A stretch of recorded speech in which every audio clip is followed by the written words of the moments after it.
just wanted to ask you about your your quarterback situation right now. Did anybody through 6 practices maybe take a step forward from that group?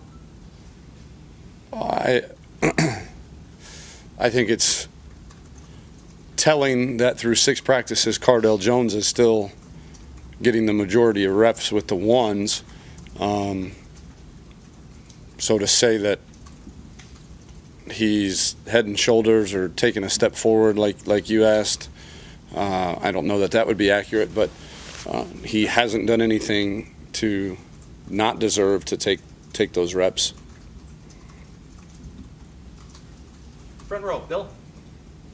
Kind of along the same lines as Doug's question. How different do you think this year's offense will be from last year's? Every year kind of has its own personality, so it certainly will be different. I remember having the same conversation last year and saying, we'll never leave our core values, core tenets, what we believe in offensively, which is to spread the field horizontally and vertically, to be in the shotgun, to add the quarterback as part of our run game and have that dimension, and to be a downhill, A-gap, tight zone, vertical power, tight zone and power, vertical run team with play action pass off of it. So then what does that evolve to? I don't know, but I think when people ask me what am I maybe most proud of the first couple years here, especially that first year, is, I think I mentioned it, is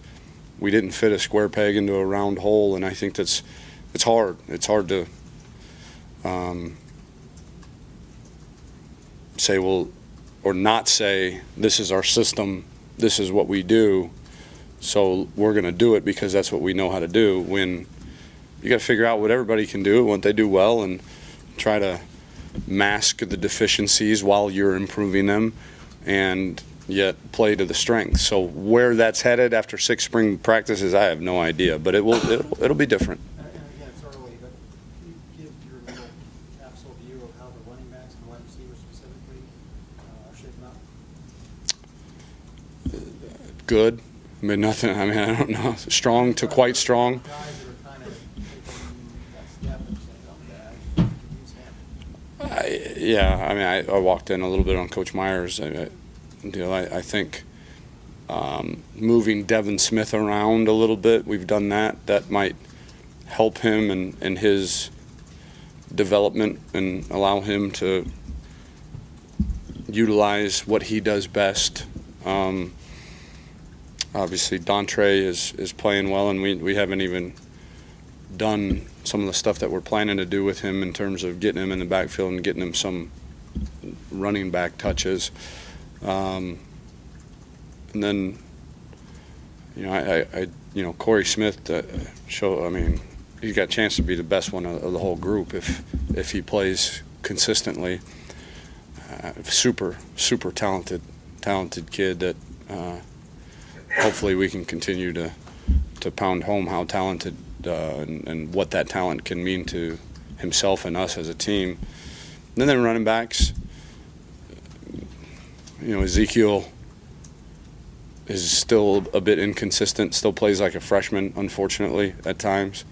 But of the group, before today, I might have said he was ahead, but Rod made a nice surge today just off what I felt out there, obviously not watching the film. And the other 2 guys, Bryante and Warren, are pushing, and they're getting better, and it's noticeable that they haven't lost the drive. I mean, they can still see that there's a battle there, and if they keep busting their tail, they can work their way into that rotation.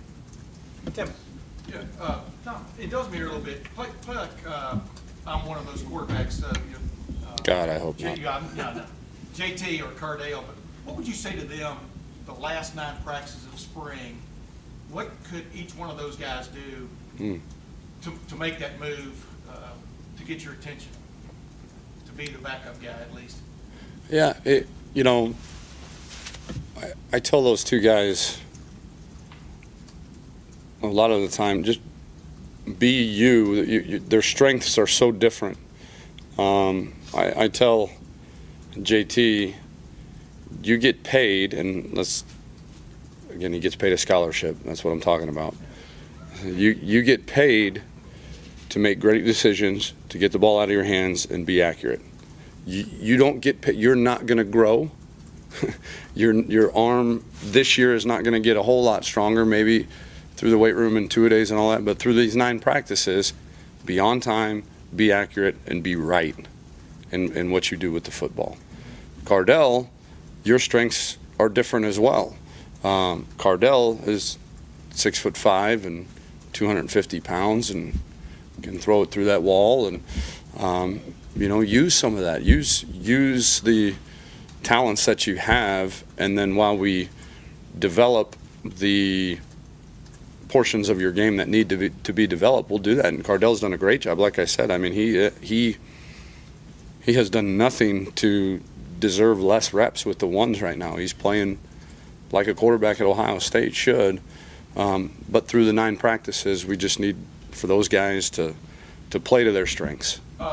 JT, for example, well, let me go Cardale first. We got to watch like 40 minutes of the scrimmage the other day, and the part we got to see, he seemed to have a lot of gunpowder in his gun. I mean, he wasn't hitting a lot of pad. I mean, has he been like that off and on through the spring? No. Is it a point of reeling him in, or just? No. Yeah. It was this is my first scrimmage on a win or loser day. Yeah.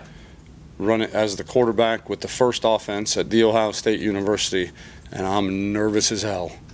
And it showed. Whether they like this, they thought, I wasn't nervous, coach. Oh, don't tell me, show me. And what they showed on Saturday was not indicative of the previous 4 practices or today's practice. So we got to make sure that they don't get so worked up on a Saturday scrimmage because it's win or loser day that all their fundamentals and their technique and their knowledge goes out the window. Can I follow that with one quickie though? But is that the steps? Is this the Tim May press conference? Is that what's going on here? I'm just messing with you. Go through when you have young guys who haven't played, they have to have those kind of scrimmages. Absolutely, they do, and they both did. I told them after they weren't real happy with me. I said they played like, and I used a couple of words that can't be printed, and they got upset, and they should be, but not at me, at themselves, for not demonstrating the kind of poise and confidence that they had shown in the previous 4 practices. And so, everything about spring ball is a learning experience, and these guys are doing that each and every rep they take. Front row, Austin. You referenced with Dontre how much maybe more you can do with him. How limited was his role last year compared to what you envisioned for the fall, or how much more? Yeah, he couldn't play receiver last year. He didn't know what the hell he was doing, and didn't know how to do it. He was 175 pounds or whatever the heck he was. So him and his ability limited us. And the ability doesn't just include running fast and making guys miss. There's a lot that goes into ability and usability in the offense. And he's had a great offseason and really kind of took to the position and is still learning. He still, makes mistakes that you wish he wouldn't at this stage in his career. But, at the end of the day, he played tailback his entire life, and to move him into this kind of quote-unquote hybrid role is, he hadn't been doing it very long. He wasn't an early enrollee last year. He didn't get here until August or June, but, he didn't start playing in the offense until August. And so he's progressing, he's gotten stronger and bigger and learned how to learn technique. And so the ability, his usability continues to rise with every step he takes in terms of learning how to play the position. How much of that position requires a wide receiver skill set? A lot. Yeah. I don't know. I can't. You guys always want quantification. I know. Ask for percentage 'cause I Yeah. didn't say that, A lot.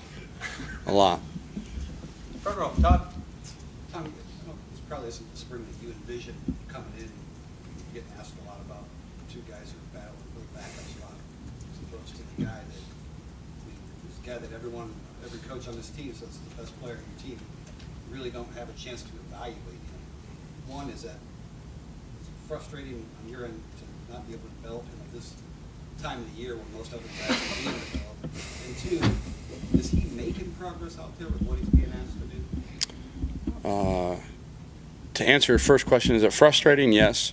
But I think if you dwell on what you can't do with him, you forget, or maybe you don't do justice to the things that we're trying to do with him and for him to improve his game, which is, the camera on his hat, and we watched that video, and if there's an issue there, I'll talk to him about it. Tonight, he's going to grade JT Barrett like a coach would, and watch the film on his iPad and grade the film plus or minus on every play in 7-on-7, every play in team, to keep him engaged and to provide him. In my opinion, the best way to learn is to teach.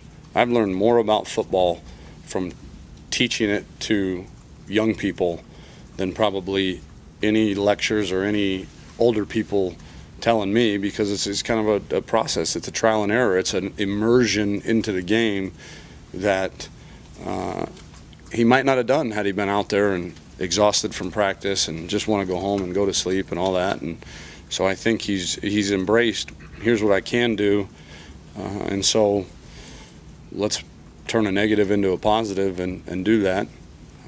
Your second question was? Is he progressing with the camera? Oh, yeah. And I can't, again, I don't know. I'll probably know a lot more when I can sit down maybe after the spring and really kind of grill him a little bit. Right now I can tell in the meetings he's more engaged. I can tell in the meetings that he gets a lot more answers to questions correctly, and when he's, you hear his voice and you see what he sees on his little hat cam or whatever we're calling it these days, Braxton cam, he knows what he's doing and he can communicate the game. And I'll say this again, Braxton, in my opinion, has always been very football smart.